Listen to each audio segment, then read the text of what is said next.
इसको थोड़ा सा इस तरह से भी समझें कि प्रथम बार हम लोगों ने जो किया था, टीआरई 1 जब लिया था, तो उस समय कोई बहुत सी चीज़ों के बारे में लोगों की जानकारी नहीं थी, हम लोगों को भी कैंडिडेट के बारे में उतने अनुभव नहीं था, तो टीआरई 1 में स्वाभाविक तौर से कम गया। टीआरई 2 में जब बातें हुई तो हम लोगों ने भी अपने परीक्षा के जो प्रश्नों का स्तर को थोड़ा सा नीचे करने की बात सोचा, क्योंकि हम लोगों को लगा कि थोड़ा ज़्यादा हो रहा है। हम लोगों ने अपने प्रश्नों का लेवल को एक स्तर नीचे किया, और इस बीच में कैंडिडेट लोगों ने अपना स्तर ऊपर कर लिया। स्वाभाविक है कि उनको ज़्यादा टाइम मिला, उनको भी एक एक्सपीरियंस हो गया टीआरई 1 का, तो उनका स्तर ऊपर हो गया। तो स्वाभाविक है कि एक तरफ प्रश्न पत्र का लेवल एक स्तर नीचे गया और उनका स्तर 2-3 स्तर ऊपर उठ गया, तो स्वाभाविक है कि वो कट ऑफ ऊपर जाएगा ही जाएगा। अब हम लोग भी इसको सीख, स्वाभाविक है कि उनको ज़्यादा टाइम मिला, उनको भी एक एक्सपीरियंस हो गया टीआरई 1 का, तो उनका स्तर ऊपर हो गया। तो स्वाभाविक है कि एक तरफ प्रश्न पत्र का लेवल एक स्तर नीचे गया और उनका स्तर 2-3 स्तर ऊपर उठ गया, तो स्वाभाविक है कि वो कट ऑफ ऊपर जाएगा ही जाएगा। अब हम लोग भी इसको सीख ले करके टीआरई 3 के जो प्रश्न पत्र होंगे हम लोग भी कैलिब्रेट करेंगे, और हम कैंडिडेट से भी उम्मीद करेंगे कि वो भी अपना स्तर बढ़ाते ही जाएंगे। तो स्वाभाविक है कि कैंडिडेट भी अपना स्तर बढ़ाएंगे और हम भी अपना स्तर बढ़ाएंगे। तो ऐसी स्थिति में फिर से कट ऑफ कहाँ जाएगा कहाँ नहीं जाएगा ये अभी कहना मुश्किल है, लेकिन इतना मैं जरूर स्पष्ट कर दूं कि अभी हम लोग नेगेटिव मार्किंग के लिए तैयार नहीं है। नेगेटिव मार्किंग मतलब आयोग नेगेटिव मार्किंग को लागू करने के लिए आयोग की तैयारी की बात नहीं है। जब मैं कह रहा हूं कि हम लोग तैयार नहीं है, मैं अभ्यर्थियों को भी साथ में लेकर कह रहा हूं, क्योंकि अभी अभ्यर्थी शायद उसके लिए तैयार नहीं है। जब वो उनका लेवल ऑफ प्रिपेयरनेस जो होता है या मैच्योरिटी जो है वो हमारे कंबाइंड सिविल सर्विसेज के लेवल तक पहुंच जाएगा जब, तो हम लोग नेगेटिव मार्किंग भी इंट्रोड्यूस करेंगे। लेकिन अभी टीआरई 3 में नेगेटिव मार्किंग नहीं होगा। सर वो भाषा का पेपर सर जो है एक ही पेपर में टीआरई 2 की तरह ही रहेगा सर, और उसके लिए क्वालिफाइंग ये सब का सर क्या रहेगा? सब कुछ पूर्व सब टीआरई 2 के जैसा। टीआरई 2 में जो हम लोगों ने जो भी तैयारी किया है वो अध्यापक भर्ती नियमावली जो शिक्षा विभाग की है उस नियमावली के तहत किया है, और उस नियमावली के तहत ही उसमें रूल 7(5) सब रूल 5 में लिखा हुआ है कि कोई भी अर्हतांक निर्धारित करने का विवेकाधिकार जो है वो आयोग को है, और आयोग उसका उपयोग करती है। अगर मान लें, हम फिर से उसी बात को कह रहे हैं कि अगर हमने सबको पास कर दिया, किसी को फेल नहीं किया, तो किसी को क्या तकलीफ है। अगर आप ये कहें, तो हम लोगों ने देखा है उसमें जो प्रश्न जो हैं इतने मतलब स्तरीय प्रश्न थे जिसकी आवश्यकता नहीं थी। अगर कोई मैथ्स का टीचर या कोई हिस्ट्री का टीचर या कोई ज्योग्राफी का टीचर, उसको उतनी क्लिष्ट हिंदी और उसका ग्रामर व्याकरण उसका आना जरूरी नहीं था। उसको अपने मैथ्स पढ़ाने के लिए, ज्योग्राफी पढ़ाने के लिए जितनी हिंदी आवश्यक है उतनी आवश्यक है। तो कुछ लोग जो सफल हुए उसमें कुछ लोग जो है जो कि 1 नंबर से छूट रहा है, मतलब 8 नंबर आया। आप ही लोग कहते कि मात्र 1 नंबर से छूट रहा है, लो इतना टफ पेपर आ गया, इन लोगों को बोनस नंबर क्यों नहीं दिए वगैरह वगैरह। तो हमने दे दिया बोनस नंबर, सबको 9 नंबर बोनस दे दिया, सब पास कर गए।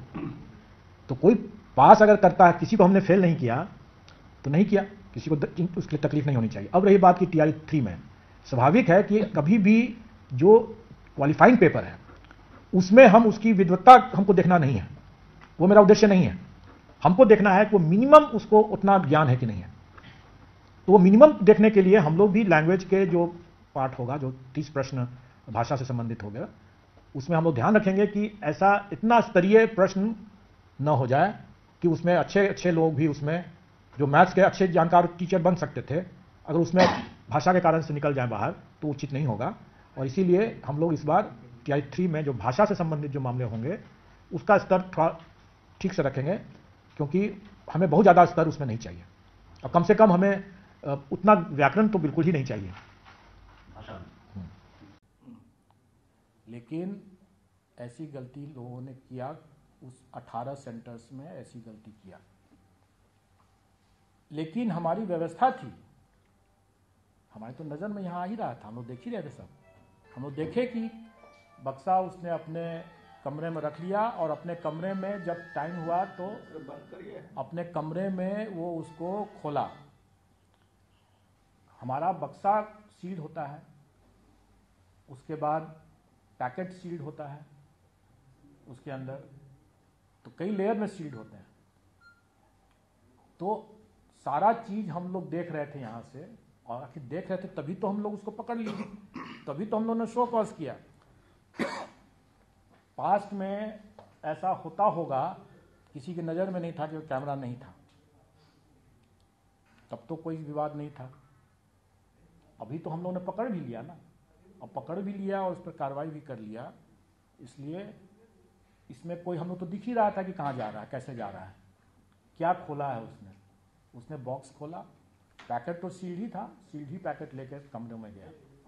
तो इसलिए उसमें कोई लीक की बात नहीं थी, लेकिन हाँ वो हमारे गाइडलाइंस के मानक को उसने पालन नहीं किया और एक अनावश्यक रूप से उसने जो गफलत जो किया, जो पेपर में ठीक छपा है कि गफलत है, गड़बड़ नहीं है, गफलत, कंफ्यूजन में उसने ऐसा किया है। उससे परीक्षा प्रभावित नहीं हुई, लेकिन उसने हमारे प्रोटोकॉल का उल्लंघन किया, इसीलिए उस पर शो कॉज और उस पर कार्रवाई की बात हो रही है। इसीलिए हम लोगों ने शिक्षा विभाग को कम्युनिकेट किया कि इतने मामले हैं और ये मामले ऐसे हैं। लास्ट पॉइंट जो आपने पूछा नहीं है अहर्तांग को भी, लेकिन बता देता हूँ, अगर हम कोई परीक्षा लेते हैं और उस परीक्षा में हम किसी को फेल नहीं करते हैं, तब किसी को क्या तकलीफ है? जब उस परीक्षा से हम लोग ने, उस परीक्षा से उसका मेरिट भी नहीं बनना था, वो तो क्वालिफाइंग नेचर का था। उस परीक्षा से हम लोगों ने सबको पास कर दिया, किसी को भी तकलीफ नहीं हुई। फिर भी कुछ लोगों को तकलीफ है, और जिन लोगों को तकलीफ है, आप लोग जानकारी के लिए बता दूं कि उन लोगों का वो सफल नहीं होने वाले हैं, उन कोसों दूर है कट ऑफ से। जितना भी वो लोग उपद्रव मचा लें, जितना भी वो लोग कुछ कह लें, वो कोसों दूर हैं, उनका कभी चैन नहीं होने वाला है। और हम लोगों ने सबको पास कर दिया, तो इसमें